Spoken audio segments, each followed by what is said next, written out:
Hey guys, Suburban Legend here. Over the past couple of weeks, pretty much everyone has been weighing in with their own opinions on the current state of the Call of Duty community. This commentary is my own personal take on that topic, through the perspective of a new Call of Duty YouTube commentator.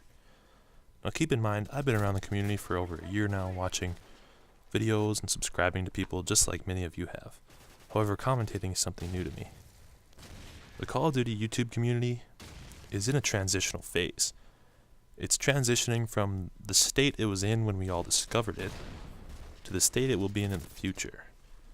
A lot of the guys who have been doing this for a year or longer are now getting paid to do what they once did for free. This is a bit confusing to us new commentators, and even has some of us in this for the wrong reasons. Should I be doing this for the money, or should I be doing this for the love of commentating and playing Call of Duty? A brief example I'm going to give for why I think the Call of Duty community has been so up in arms lately is this example here. Imagine, if you will, a band from your hometown that you used to go and watch at your local bar. You say, wow, those guys are good. They're going to get big. They deserve to be big.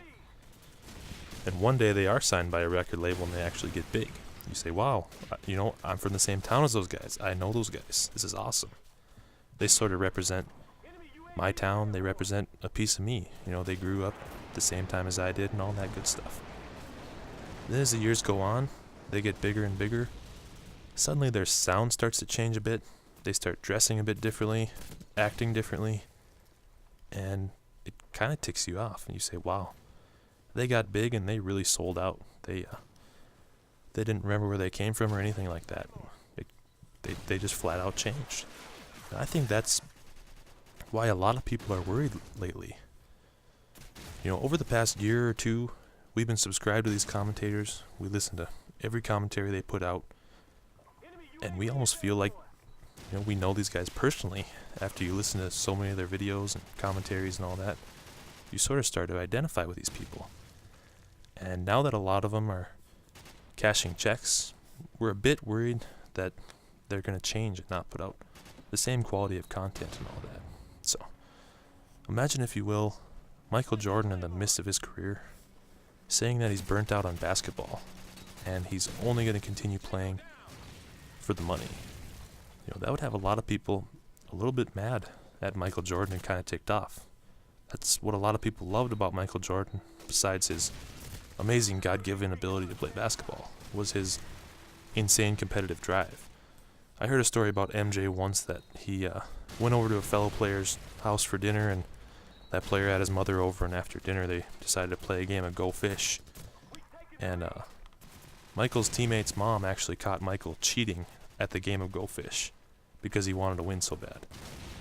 That sort of sense of competitive drive is what we all remember about Michael Jordan and loved about him. I like watching up-and-coming young commentators because they have so much fun with what they're doing. It's a hobby to them, and they're not in it for the money. They're doing it because they enjoy it and because they love doing what they're doing. The example I'm going to use is the same reason I like watching college basketball over pro basketball. The guys who play college basketball they're doing it for fun. You see them diving on the floor, hustling, jumping into the crowd. They're out there doing it because they love playing. The guys in the NBA, especially in the regular season, they're jogging up and down the court, trying not to get injured, not playing defense, just trying to get to the postseason and stay healthy so they can keep cashing those paychecks.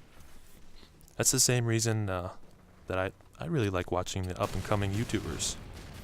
They just really love doing what they're doing, and they're in it for the love of the game. One guy who actually messaged me earlier today, I told him I'd give him a bit of a shout-out, try and help his young channel out a little bit. His name is Biggie Smalls. He's I think everyone should take a break occasionally and watch a couple of these up-and-coming YouTubers just to sort of remind us all of where we came from. This guy he's a young guy who puts a lot of effort into his commentaries, and there's a lot of passion in what he's doing. But, he's one of those guys who films his gameplay with a digital camera and then records it with a microphone plugged into his computer. But You know, his link's in the description if you want to go check out his channel, give him a couple of words of wisdom and words of encouragement. You know, I'm sure that'd mean a lot to him. But I think we were all there one time. You know, I was there 4 or 5 months ago. I bought a $10 easy cap off the internet. I was trying to record Modern Warfare 2 gameplays, but it looked absolutely terrible, so I never ended up putting any out there. But you know, that's where a lot of us were at one point in time. So one thing I wanted to say is I wanted to ask you guys a question, and I think this sort of sums up the current state of unrest in the Call of Duty community. When people stop doing it for the community and start doing it for themselves, will we lose our sense of community? And that's what attracted a lot of people to this Call of Duty community, is just that, the sense of community. There's nowhere else on the internet where you can find something like this COD community. People are giving each other shoutouts, doing dual commentaries, making backgrounds for people's YouTube pages and intros for their videos. People are just generally, many of the commentators are so nice and so self-aware and, you know, willing to help other people out and all that. And I think that's what people are afraid of, is as these guys get bigger and bigger and their checks get bigger and bigger and they start feeling more pressure to keep putting out so many videos, are they going to sort of get sick of the community and be annoyed with the up-and-comers and sort of stop caring, you know?